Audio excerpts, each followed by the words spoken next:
आज मैं आपके सामने क्लास 9th का चैप्टर 2 जो है socialism in Europe and the Russian revolution लेके आई हूँ।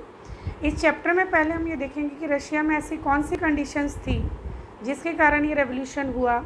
और आप सब जानते हैं कि रशिया एक सोशलिस्ट कंट्री है। तो what is the meaning of the socialism, क्या कॉन्सेप्ट है रशिया में सोशलिस्ट होने से पहले, जो डिफरेंट थिंकर्स थे उनकी क्या सोच थी। Let's start this, then we have to go the first slide, that is the age of social change.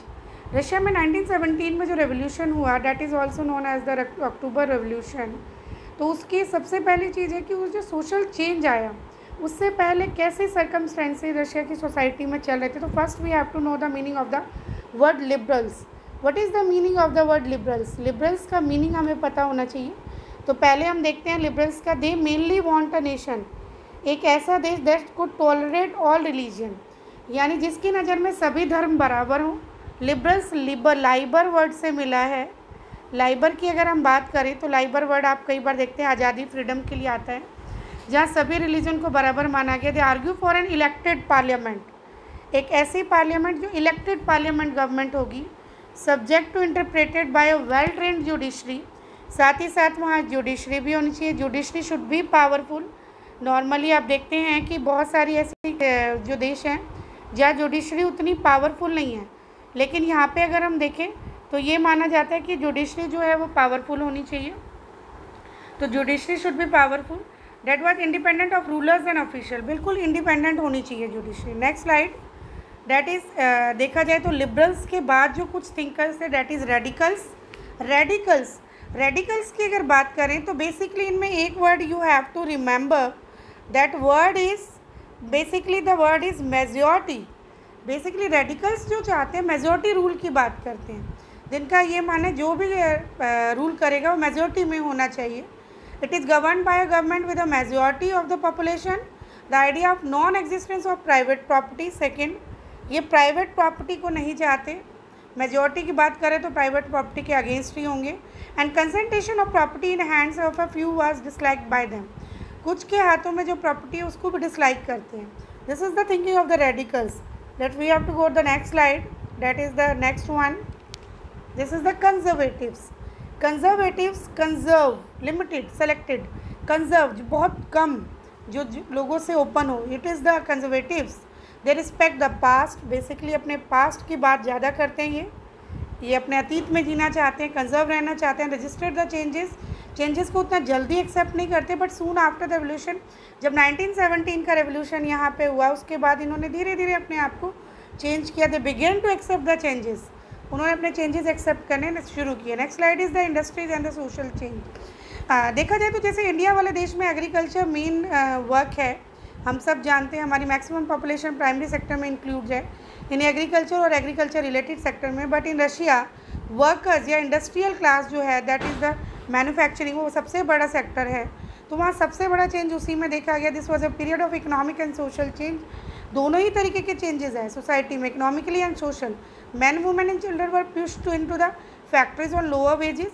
काम की कंडीशन ऐसी थी कि मैन, वुमेन और जो बच्चे थे उन्हें भी डाला गया फैक्ट्रीज़ में, कम सैलरीज पे, कम वेजेस पे उनसे काम करवाया जाने लगा। Whereas liberals and radicals who were factory owners consider that worker efforts must be encourage. Obvious सी बात है, जो रेडिकल्स थे, ये जो लिबरल्स थे, जो मालिक थे उन फैक्ट्रीज़ के, उन्होंने कोशिश की कि बेनिफिट उनको मिले, और उन्होंने जो वर्कर्स के एफर्ट्स थे उसको कम से कम किया। Next slide is, that is the socialism in Europe. Socialism, first we have to understand the word of the meaning socials. Social की अगर बात करें, सोशल बेसिकली क्या होता है, जो सोसाइटी में चेंज की बात करेगा। सोशल में सोसाइटी की जो बात करें, सोशलिज्म की अगर हम देखें तो जो सोसाइटी में चेंज मीन्स, इसकी बात ये देखा जाए तो इसमें हम ये देखेंगे सोसाइटी में प्राइवेट प्रॉपर्टी की जो बात है उसके अगेंस्ट होंगे ये। They had different vision of the future, अलग सोच है। Some demanded that the government must encourage cooperatives. एक इसकी खास बात ये क्या होती है, कोऑपरेटिव्स पे बहुत जोर देते हैं। कोऑपरेटिव्स मानी, जिसकी बात ये करें, जो मिल के काम करने की बात को बहुत ज़्यादा सपोर्ट करेंगे। जब कोऑपरेटिव्स की बात करेंगे तो प्राइवेट प्रॉपर्टी की तो वैसे ही ये डिसलाइक करेंगे। प्राइवेट प्रॉपर्टी के बजाय सोशल प्रॉपर्टी, यानी सरकार के हाथ में प्रॉपर्टी होना चाहिए। Karl Marx and Friedrich Engels, these are the two supporters. आप सबको पता है बहुत बड़े सपोर्टर्स थे, उन्हीं के बारे में है। कि कार्ल मार्क्स और फ्रेडरिक एंजल्स जो थे वो बहुत बड़े सपोर्टर इंडस्ट्रियल सोसाइटी कैपिटलिस्ट के अगेंस्ट थे। वो marks believe that a society would be free for worker from capitalist. Capitalist में क्या होता है, बेनिफिट बेसिकली ऑनर को जाना चाहिए, लेकिन सोशलिस्ट बेनिफिट की बात वर्कर्स के फेवर में करता है। Then this would be become a communist society. और धीरे धीरे सोशलिस्ट में ही कम्युनिस्ट में चेंज हो जाता है। उसमें थोड़ा सा अलग है वो कम्युनिस्ट सोशलिस्ट से।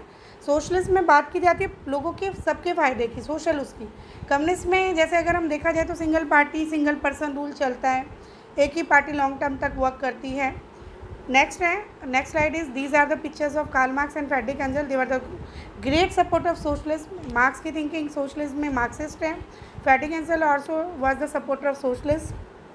Next one is this is the map of 1914 was first world war. हम सब जानते हैं दो तरीके की पावर फर्स्ट वर्ल्ड वॉर में लड़ी थी। One is the central power, second one is the allies power. Central power जो थी जो जीती हुई पावर थी, और अलाइज पावर थी जो हार गई थी बेसिकली।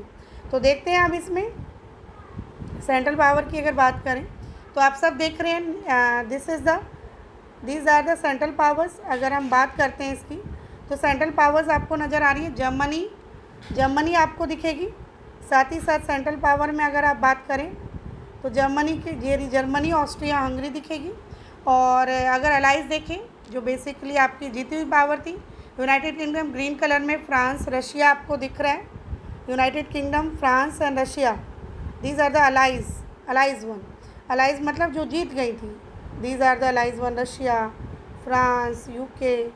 और इसमें नीचे हैं कुछ सेंट्रल में जो बाद में जुड़ी थी और कुछ अलाइज में जो बाद में जुड़ी थी। जैसे अगर हम देखें इसमें इटली जो है वो न्यूट्रल रहा था। न्यूट्रल मतलब किसी में भी नहीं जुड़ा था, लेकिन बाद में जाके ये जुड़ गया था। इसके बाद सेंट्रल में देखा जाए तो ये ब्लू कलर के जो आपको बुल्गारिया, ओटोमन, ये सारे बाद में जुड़े थे सेंट्रल पावर्स में। तो ये आपका फर्स्ट वर्ल्ड वॉर का मैप है। The next slide that is related to this one.